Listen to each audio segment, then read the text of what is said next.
it comes to sustainability, I think in the past GSAs have sort of looked at it as not our responsibility. It's not something that we can, physically take care of.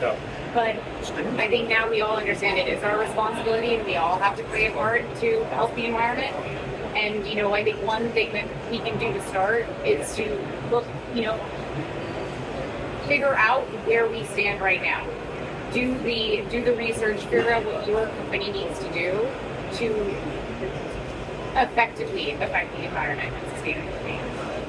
So to reduce the environmental impact of this industry, the first very concrete step is to renew the fleets of aircraft which are flying. That's a very immediate and concrete impact to the sustainability of this industry. The second step will be digitalization, because digitalization will bring efficiency, and efficiency will bring more sustainability. The first thing we need to do is we need to get together partnerships on sustainable aviation fuels, and the other things that Air Cargo can do is start to look at some of these low-hanging fruit. For example, single-use plastics in the warehouse. How can we minimize, void, or take it out entirely?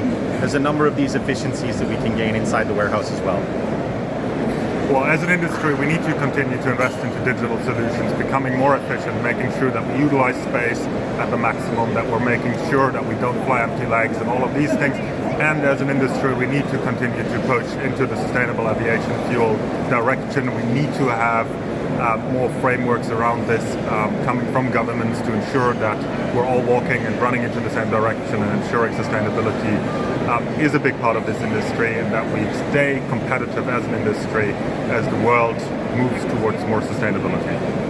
2030, we try to have net zero operations in all the equipment, ground support equipment, but also in the buildings, also in the cars and what have you.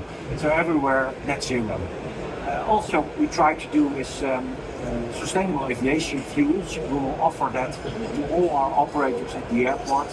And last but not least, we're trying to have all the properties insulated as much as possible, so that our footprint is as small as possible. That's one thing.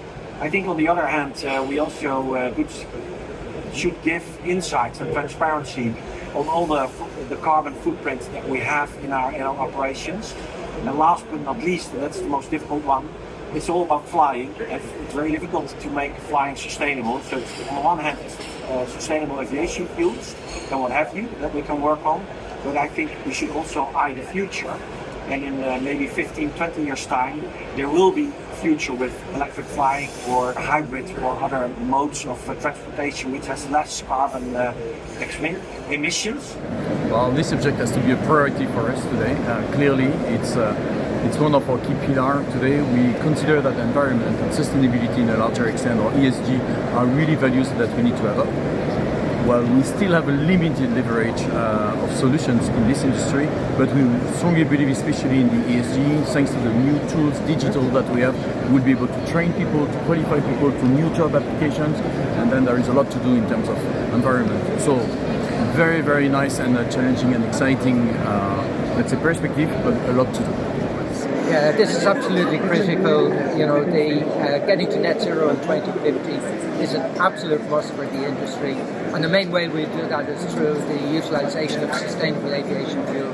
And we are seeing more and more shippers, consolidators focusing on acquiring sustainable aviation fuel, as well as what the airlines are doing themselves. So sustainable aviation fuel, sustainable aviation fuel, sustainable aviation fuel. That's what we've got to do. I think as industry leaders, we need to come together and agree on concrete deliverables and actually also do it.